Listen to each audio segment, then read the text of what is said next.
Bukit Tinggi Rotterdam lewat Betawi. Untuk Negeriku, sebuah autobiografi Muhammad Hatta. Bab 3. Melanjutkan sekolah ke Betawi. Bagian 2. Murid Prince Hendrik School. Setelah 2 hari aku di Betawi sambil beristirahat dan berjalan-jalan ke pasar baru dekat Pasar Gambir, aku pergi ke PHS, Prince Hendrik School, untuk mendaftarkan diri sebagai murid, bagian sekolah dagangnya. Pada PHS itu ditempatkan pula sekolah menengah pelayaran yang lamanya 2 tahun pula sesudah tamat kelas 3 HBS. Kedua bagian pendidikan itu terletak berhadap-hadapan. Pada pendaftaran itu sekalian aku diterima daftar pelajaran dan daftar buku-buku yang harus dibeli di toko buku. Pada sore harinya, aku dibawa oleh Sultan Lembak Tuah ke toko buku Kolf & Co. Rupanya ia sudah lebih dahulu membicarakan dengan pegawai di sana, sehingga cepat sekali aku tertolong.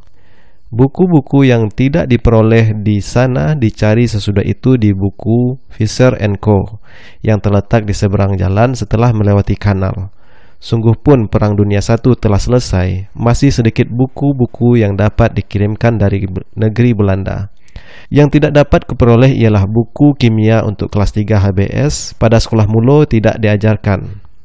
Aku teringat pada Bahder Johan yang sudah duduk di kelas 3 Stovia dan sesudah mendapat pelajaran kimia setahun selamanya.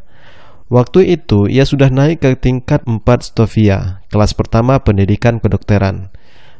Pada dia nanti aku akan meminta berbagai petunjuk untuk mengatasi ketinggalanku. Setelah selesai buku pelajaran dibeli, kecuali yang sudah lama habis terjual, pulanglah kami ke Kampung 5. Malamnya kami diajak oleh Engku Raja Bangsawan keliling melihat-lihat kota. Alangkah besar bedanya di mataku Betawi dengan Padang, apalagi dengan Bukit Tinggi.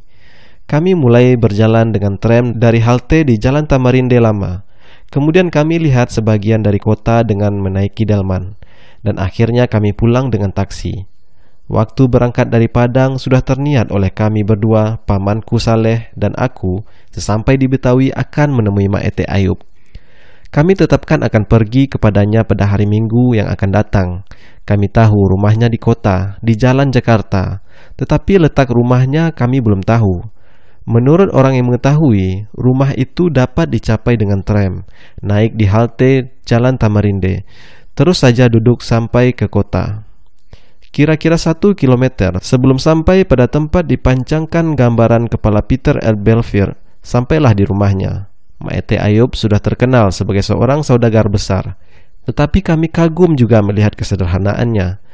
Rumahnya tidak banyak bedanya dengan rumah di kampung pada waktu itu. Lantainya semen, dindingnya bagian bawah semen juga. Bagian atas bilik, atapnya seng.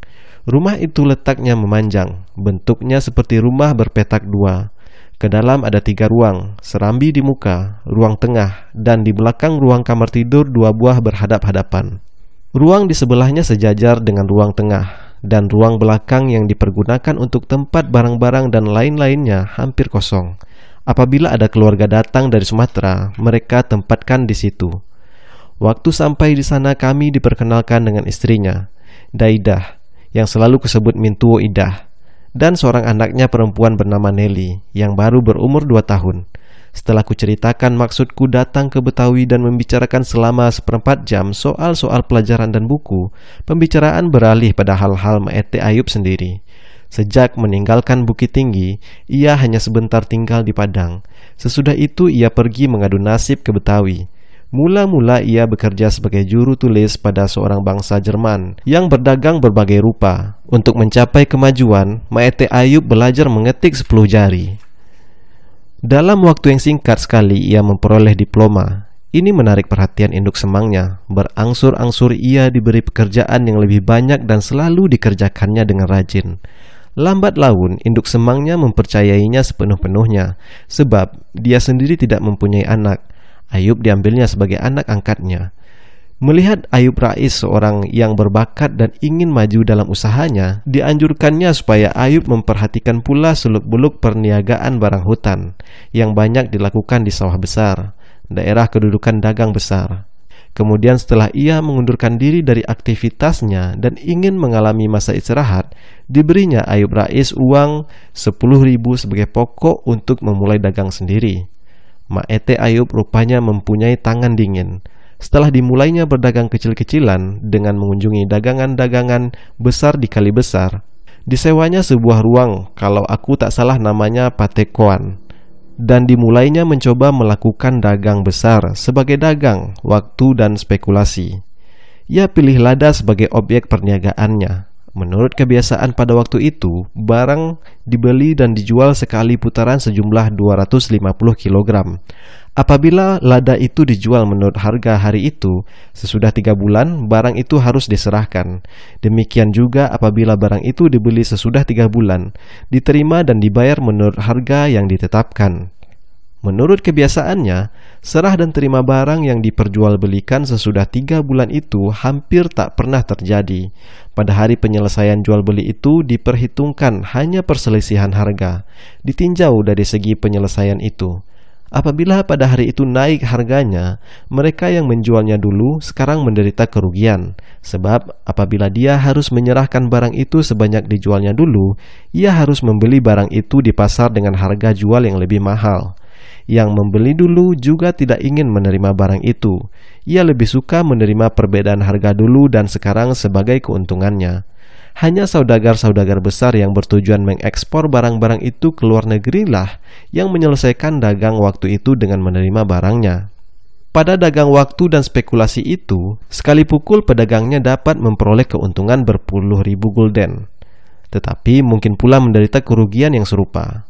Oleh karena itu, si pedagang harus awas selalu, mencoba-coba mengadakan perimbangan dan perhitungan yang teliti dalam melaksanakan jual beli itu.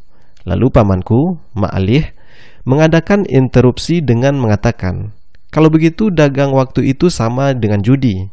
Ete Ayub menjawab, "Serupa sama sekali tidak. Memang ada untung-untungan, tetapi semuanya dapat diperhitungkan lebih dahulu. Kita harus memperhatikan jalan naik dan turunnya harga, dan perlu pula diketahui kira-kira berapa jumlah barang, misalnya lada, yang lagi datang atau akan datang dari daerah seberang, dan barang yang diekspor ke luar negeri." Celakanya dagang waktu itu, kalau titik berat diletakkan pada spekulasi, maka mereka yang berjual beli itu berentetan. Si B membeli dari si A dan menjual kepada si C. Si C menjual lagi kepada si D kepada si E kepada si F kepada si G kepada si H, demikian seterusnya. Segala penjualan itu dapat berlaku dalam waktu singkat saja. Apabila seorang sedang melakukan jual beli dengan telepon, di depannya berdiri seorang makelar barang.